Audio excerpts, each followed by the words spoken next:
우리에게 주시는 하나님의 말씀은 하박국 3장 16절에서 18절까지의 말씀입니다.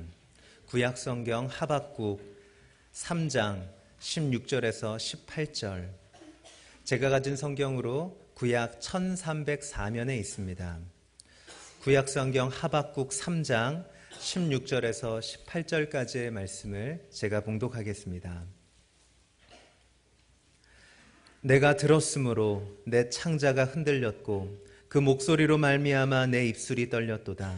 무리가 우리를 치러 올라오는 환난 날을 내가 기다림으로 썩이는 것이 내 뼈에 들어왔으며 내 몸은 내 처소에서 떨리는도다.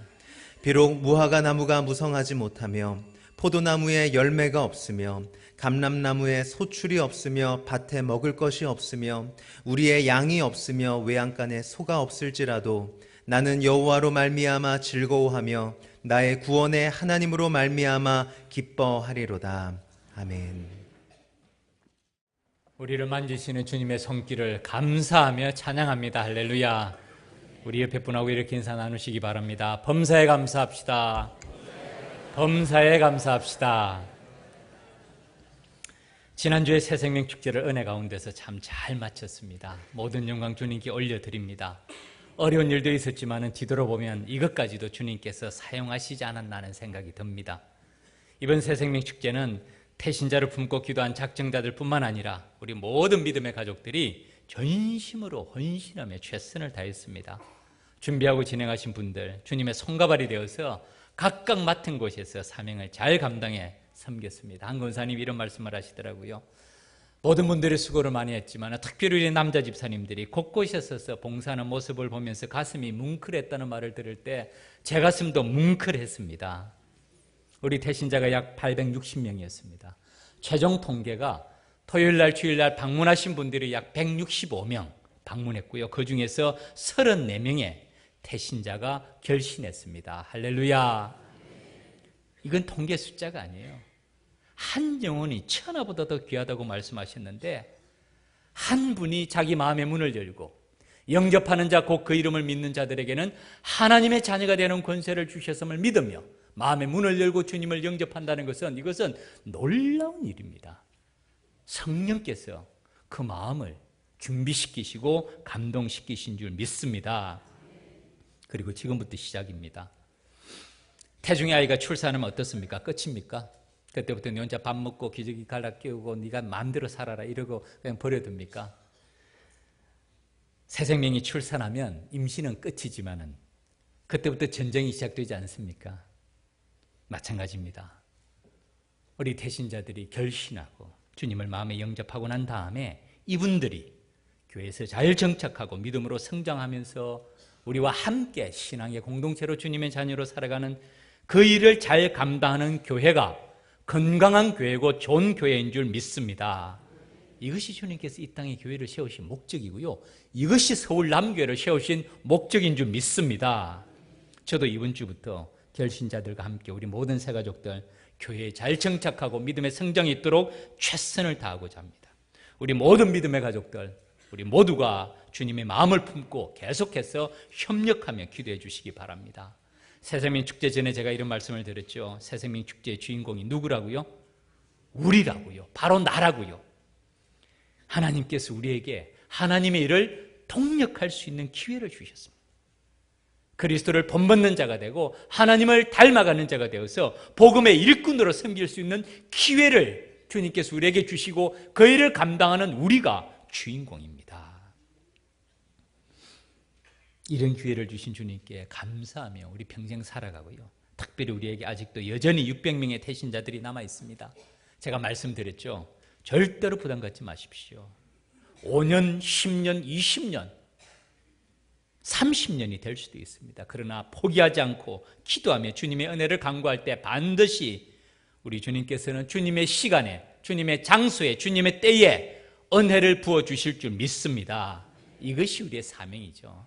이것이 하나님의 일을 동력하는 동력자로서의 사명인 것이죠. 그래서 사실은 주인공은 우리입니다. 오늘이 11월 첫째 주일입니다.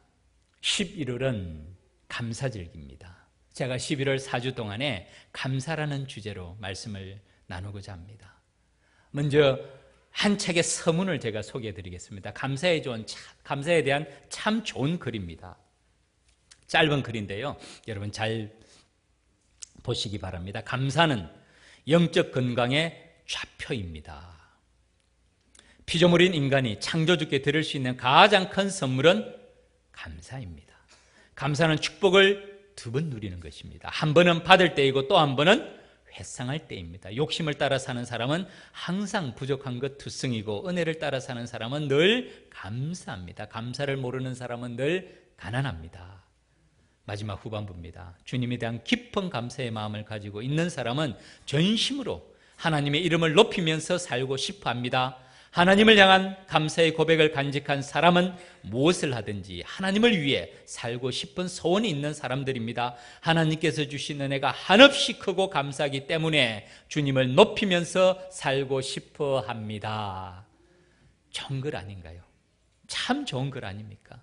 감사는 영적 건강의 좌표입니다. 맞습니다. 건강한 사람은 그 입술에서, 그 말에서 뭐가 나올까요? 감사가 나와요.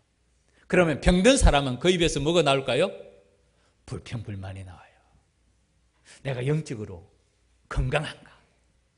기쁨으로 신앙생활을 하는가? 간단합니다. 평소에 내가 무의식적으로 하는 말, 옆에 앉았을 때 이웃과 나누는 말이 무슨 말인가? 감사의 말인가? 격려의 말인가? 배려의 말인가? 아니면 나도 모르게 불평불만의 말을 하고 있는가? 감사는 영적 건강의 좌표입니다. 피조물인 인간이 창조주께 드릴 수 있는 가장 큰 선물이 무엇이라고요? 감사입니다. 전 신앙생활 하면서 정말 신비로운 게 있어요. 우리가 믿는 창조자 하나님 아버지는 전능하신 분입니다. 창조자 하나님 아버지시고 구원의 하나님 아버지신데 우리가 전능자, 창조자, 구원자라는 이 말의 의미를 생각해 보면 놀랍습니다. 그분은 온 우주의 주인이 되시고요. 창조자세요. 그분 앞에서 우리라는 존재는 지푸라기보다 못합니다. 티끌마다 못해요. 제가 지난번에 말씀드렸죠. 우리 태양계가 우주에 나이아가라 폭포에 떨어지는 물방울 하나에도 지나지 않는다 그랬죠. 그러면 우리나라는 존재는 하나님 앞에서 어떤 위치일까요? 먼지만도 못한 존재가 바로 우리십니다. 창조자 하나님 앞에서는. 그런데 그 하나님은 우리를 얼마나 사랑하시는지요. 우리 안에 계신대요. 너희는 너희가 하나님의 성전인 것과 하나님의 성령이 너희 안에 계시는 것을 알지 못하느냐.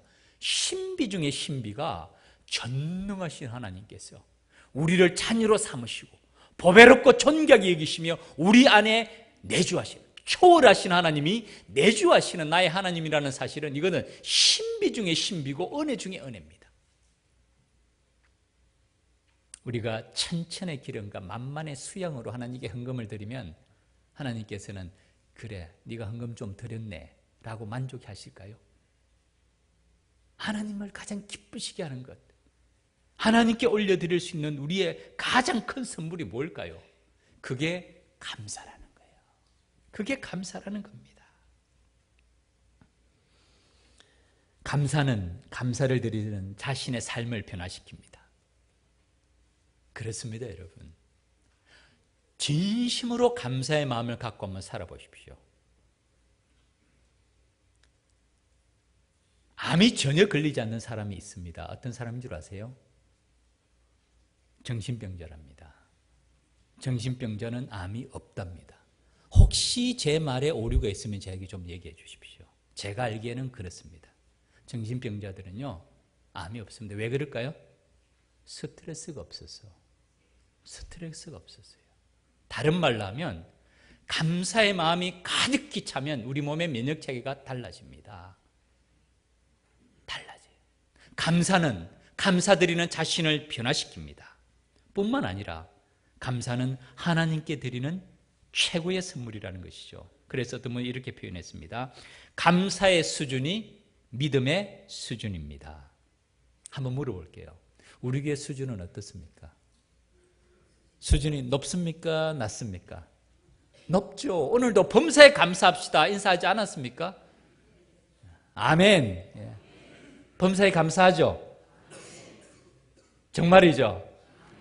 1층은 아멘 하는데 2층은 안 하는 것 같아요. 2층한테 한번 물어봐요. 상층에. 범사에 감사하십니까? 아멘.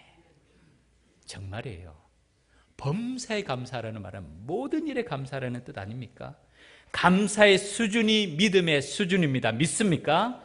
우리 교회 수준이 높은 교회입니다.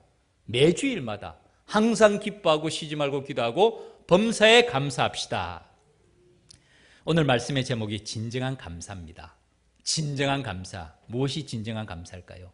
하박국 선지자가 진정한 감사를 올려드립니다. 두 가지입니다.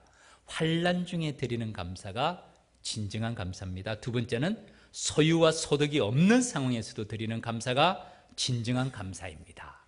하박국 선지자가 바로 이런 감사를 주님께 올려드립니다.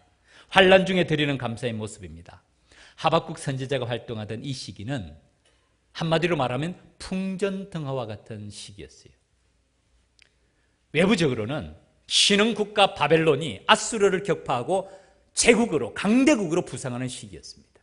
내부적으로는 여호야김 왕이었던 시대인데요. 이 여호야김 왕은 아주 악한 왕이었어요.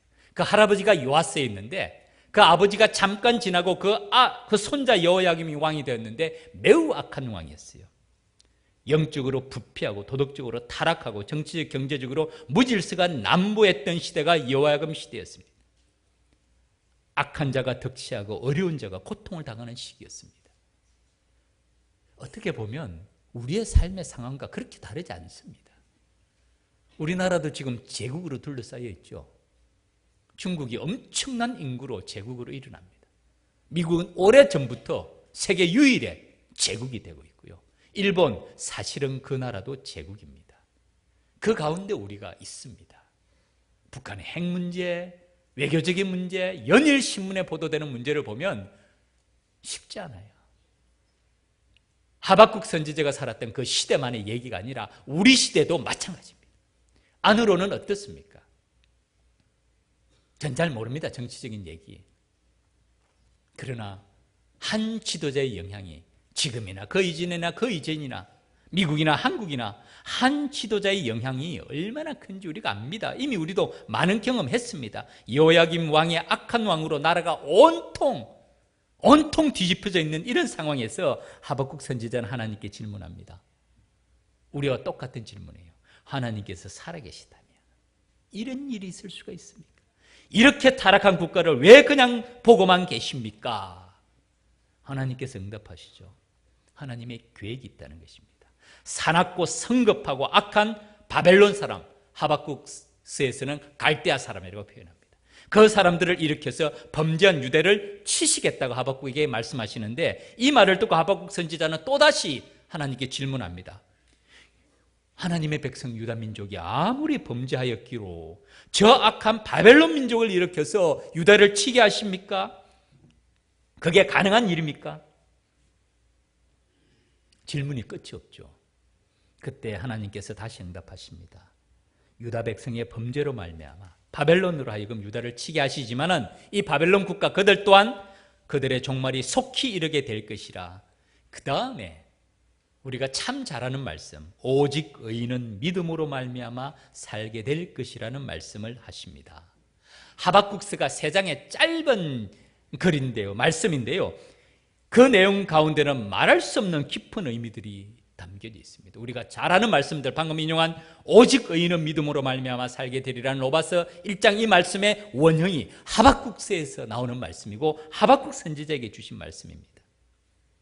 말씀드린 대로 하박국 선지자가 사는 시대나 그때가 BC 7세기입니다. 620년경이니까요. 지금이나 크게 다르지 않습니다. 우리도 동일한 질문 하지 않습니까? 하나님께서 살아계신다면, 하나님이 의로우신 분이라면 이럴 수가 있습니까? 어떻게 이런 일이 생길 수가 있습니까? 왜 악인은 잘 되고 의인은 고통을 받습니까? 라는 질문을 종종 하지 않습니까? 제가 오늘 말씀을 준비하면서 오늘 제대로 한번 성경 공부해보자는 생각이 들었어요. 하박국서 3장밖에 안 된다고 말씀드렸죠. 우리 공부 한번 다 해봅시다. 한번 펴시기 바랍니다. 그래서 제가 자막을 일부러 준비하지 않았습니다. 하박국 1장 1절.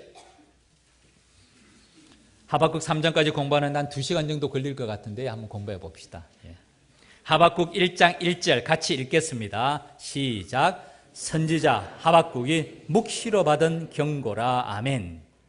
선지자 하박국, 묵시, 하나님의 계시라는 뜻이죠. 하나님께서 계시로 그에게 알려주신 경고의 말씀, 2절 말씀 같이 읽겠습니다.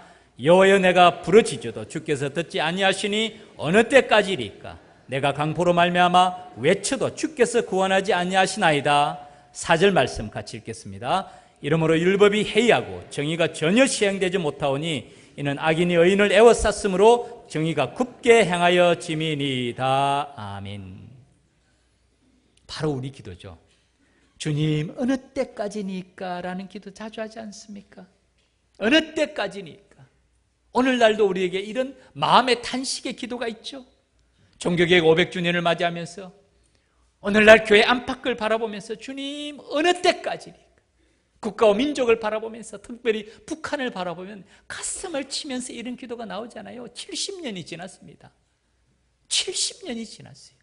주님, 어느 때까지니까? 주님이 살아계신다면, 주님이 의로우신 분이라면 북한을 어떻게 저렇게 내버려 두실 수가 있습니까? 라는 탄식의 기도가 절로 나오는 그 하박국의 기도가 우리 기도입니다. 이들에게 주님께서는 말씀하십니다. 2장 2절, 2절, 3절 같이 읽겠습니다. 하박국 2장 2절, 3절 읽겠습니다.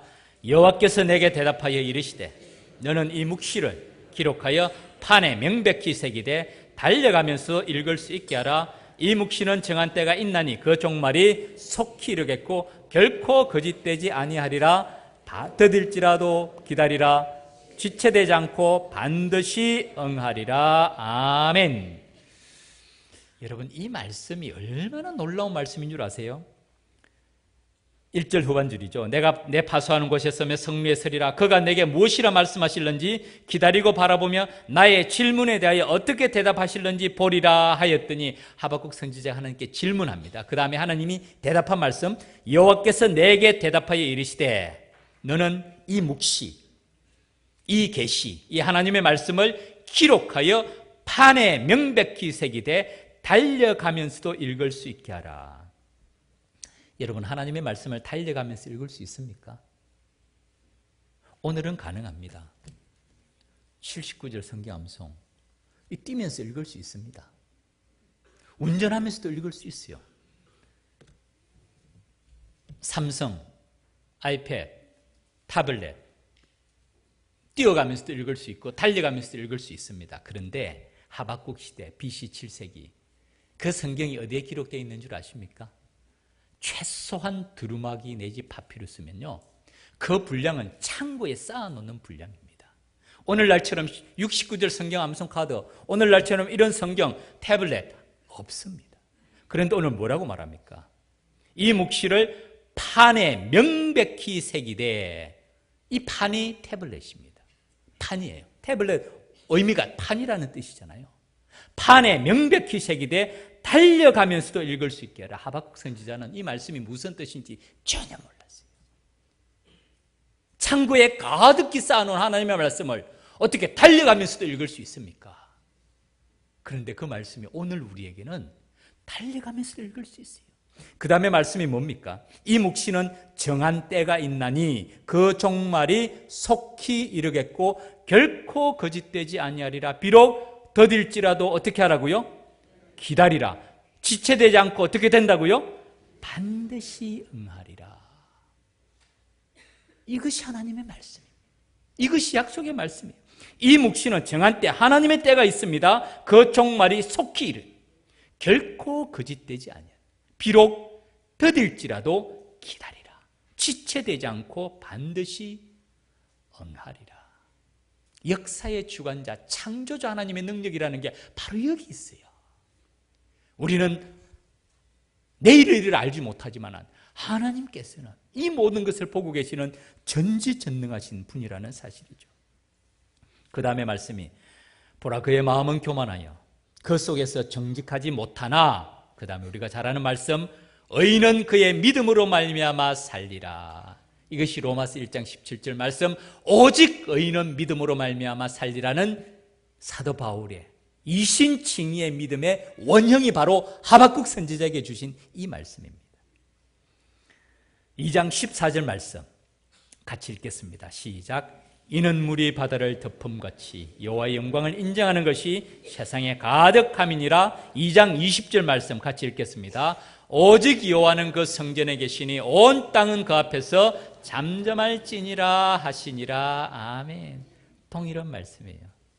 하나님의 나라, 하나님의 영광, 바벨론이 그 나라를 다 지배하는 신흥 강대국으로, 아수르를 멸망시키고 남유다를 멸망시키고 온 세계를 통일하는 제국으로 떠오른다고 천만에, 물이 바다를 덮음같이 여호와의 영광을 인정하는 것이 세상에 가득하게 될 것이며, 오직 여호와는 그 성전에 계시니 온 땅은 그 앞에서 잠잠할지라.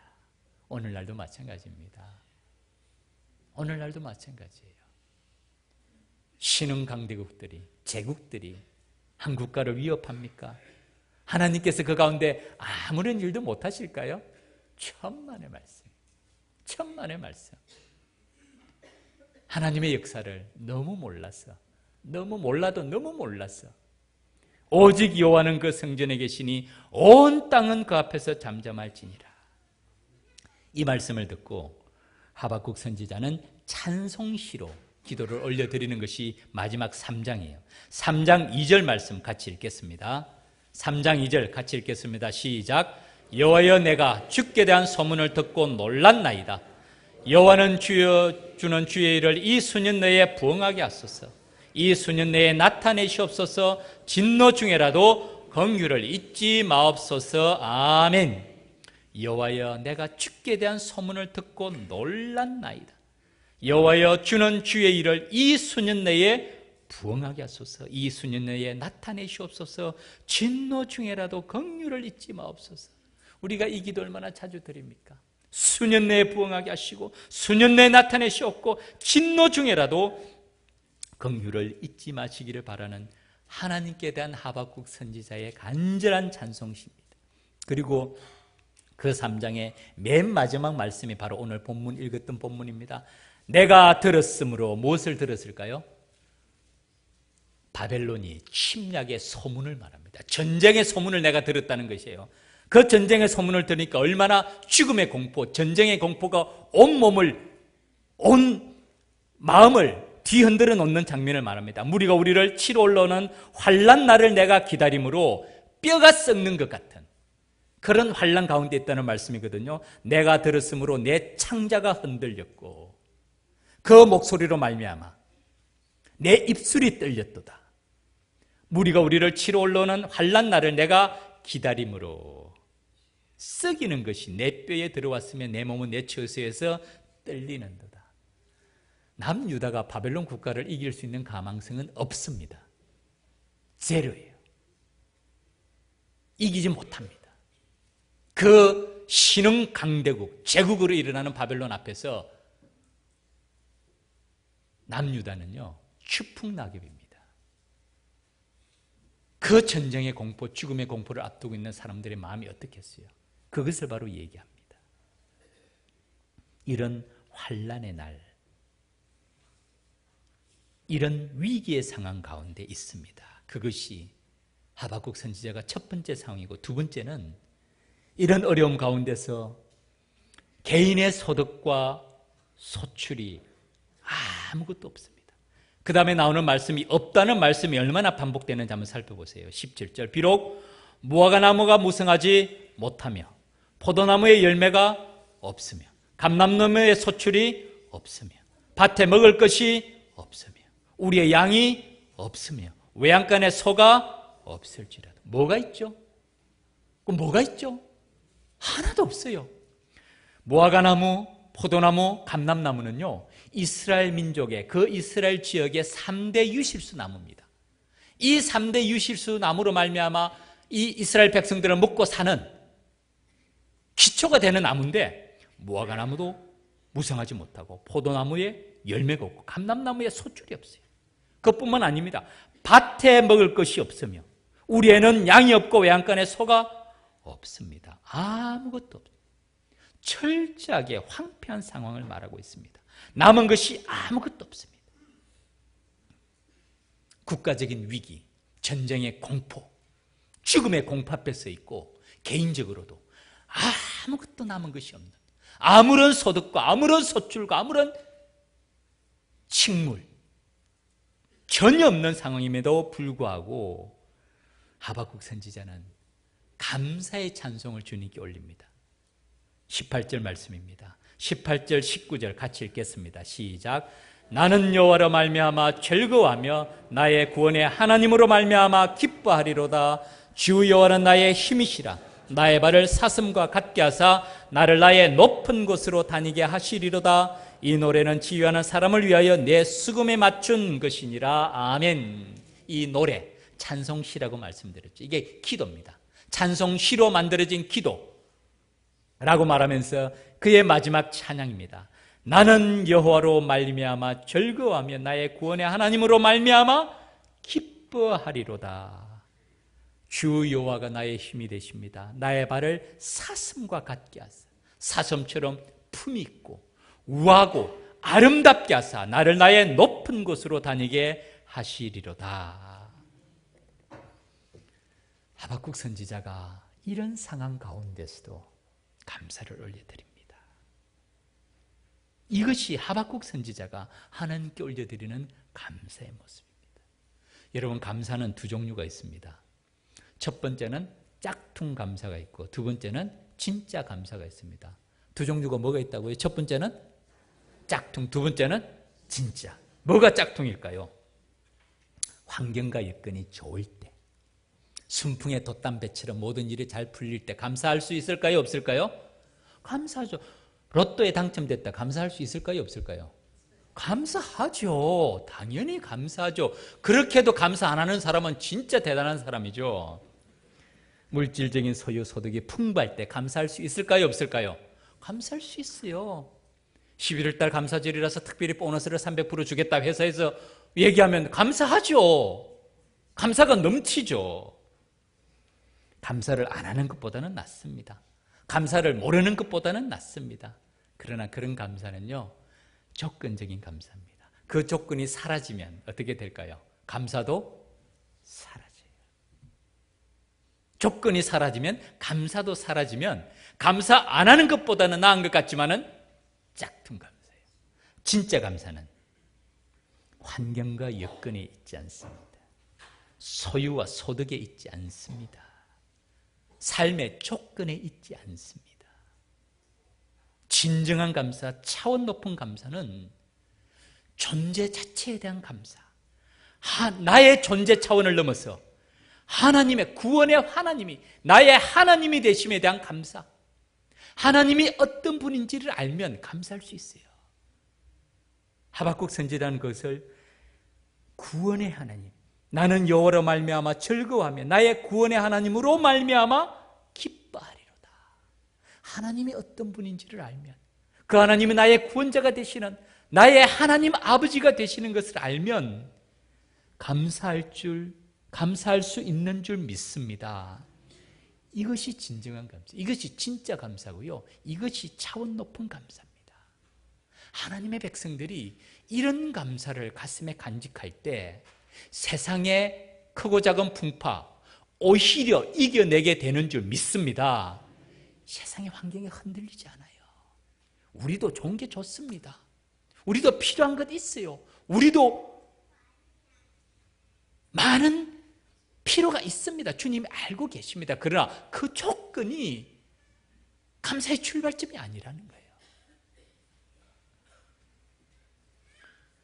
이 하박국 선지자의 이 찬양을, 이 찬양시를 잘 말씀 그대로 잘 기록한 복음성이 있죠. 이건 굉장히 고전적인 복음성입니다. 제가 찾아보니까 요즘은 이 복음성을 재즈풍의 워십으로 개발된 게 있더라고요. 그런데 클래식도 좋습니다. 전 클래식이 좋습니다. 아마 이 찬양 많은 분들이 아실 거예요. 우리 자막을 준비했는데 같이 한번 불러봅시다.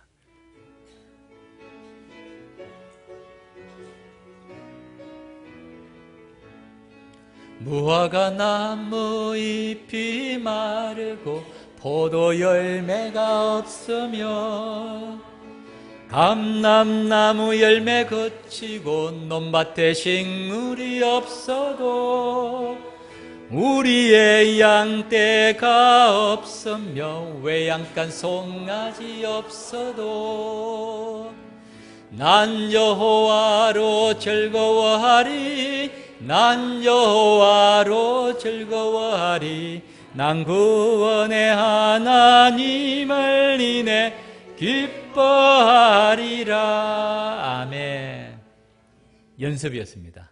이제 진짜로 부를 때 우리 다 같이 일어나서 이 찬양 다 같이 자리에서 일어나서 이 찬양 부릅시다. 하박국 선지자가 이 찬양을 가슴 벅찬 감격을 하나님께 올려드렸던 것처럼 무화과 나뭇잎이 마르고 포도 열매가 없으며 감람나무 열매에 걸치고 논밭에 식물이 없어도 우리의 양떼가 없으며 외양간 송아지 없어도 난 여호와로 즐거워하리 난 여호와로 즐거워하리 난 구원의 하나님을 인해 기뻐하리라. 우리 두 번 연달아서 마음을 다해서 오른손 높이 들고 이 찬양 주님께 다 같이 올려드립시다.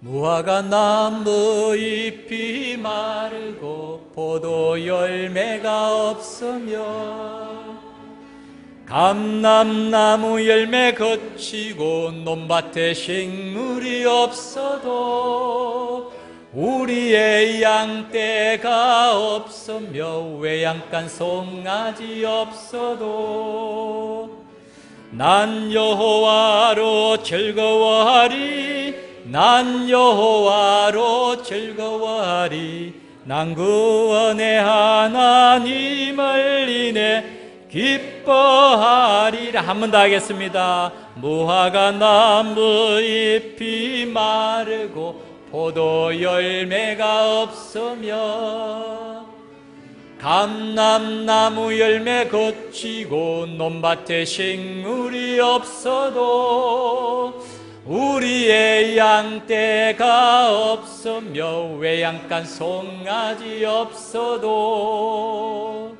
난 여호와로 즐거워하리 난 여호와로 즐거워하리 난 구원의 하나님을 인해 기뻐하리라. 아멘. 자리에 앉으시기 바랍니다. 말씀을 맺겠습니다. 11월은 감사의 달입니다. 어떻게 진정한 감사를 주께 올려드리고 어떻게 무엇으로 차원 높은 감사를 주님께 올려드릴까요? 제가 힌트를 드릴게요. 올 감사절, 올 감사의 달을 맞이하면서 여러분 이렇게 생각하십시오. 올 한 해가, 이번 해가 내 생애의 마지막 감사절이라고 생각하시기 바랍니다. 내 생애의 마지막 감사절기를 맞이하면서 하나님께 감사를 올려드릴 때 우리는 어떻게 감사를 드려야 될까요? 이것이 진정한 감사를 어떻게 올려드리고 무엇으로 올려드릴 수 있는지 우리에게 주시는 주님의 지혜라고 생각합니다. 한 해를 돌이켜보고 한 해뿐만 아니라 지금까지 우리의 삶을 돌이켜보면서 하나님의 은혜에 하나님의 은총에 무엇으로 감사를 드리겠습니까? 제가 시작하면서 인용한 말씀을 한 번 더 인용합니다. 감사는 영적 건강의 좌표입니다. 피조물인 인간이 창조주께 드릴 수 있는 가장 큰 선물은 감사입니다. 감사는 축복을 두 번 누리는 것입니다. 한 번은 받을 때이고 한 번은 회상하며 감사할 때입니다. 욕심을 따라 사는 사람은 항상 부족한 것 투성이고 은혜를 따라 사는 사람은 늘 감사합니다. 감사를 모르는 사람은 늘 가난합니다. 그러나 감사를 아는 사람은요 늘 풍성한 삶을 살게 되는 줄 믿습니다. 풍성한 감사, 진정한 감사, 차원 높은 감사, 최고의 감사를 주님께 올려드리는 믿음의 걸음이 되시기를 주님의 이름으로 축원합니다. 다 같이 기도드리겠습니다.